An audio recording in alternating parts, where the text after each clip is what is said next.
many different styles of bird feeders available, and when deciding on what type to buy, it's best to determine what kinds of birds you want to attract and where your feeder will be located. To draw the greatest variety of birds, it's best to provide several different types of feeders and use a seed that complements them.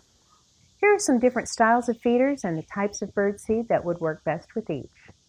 Tray or platform feeders will attract the widest variety of birds, but offer no protection against rain or snow, and without excellent drainage, your seed may become wet and grow mold and bacteria.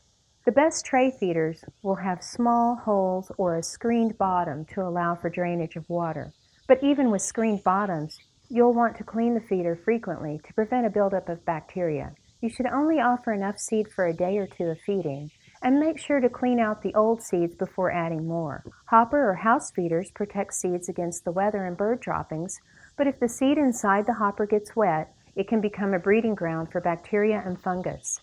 This style of feeder will also attract squirrels, so it's important to use a baffle to keep the squirrels out of the bird seed. Hopper feeders are usually harder to clean than tray feeders, but if kept clean and dry, can attract a wide variety of feeder birds such as finches, cardinals, sparrows, chickadees, and many more.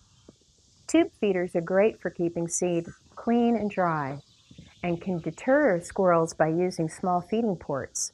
These types of feeders are great for Niger seeds because it keeps the small, light seeds from blowing away in the wind, and squirrels are less attracted to Niger seed and will usually leave the feeders alone.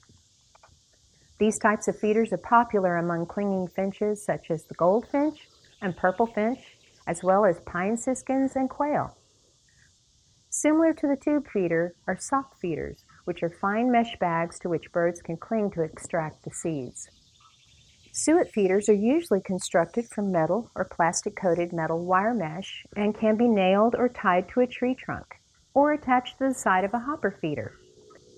If you're using suet to feed birds, it's best to have a separate feeder because the suet can be messy and hard to clean out of platform feeders.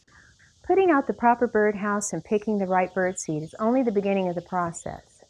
You'll need to maintain a clean feeding environment to keep the birds healthy and coming back for more.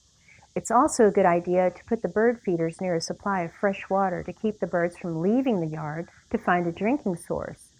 If you have any further questions about buying the proper birdhouse, please visit the Know How section at tractorsupply.com.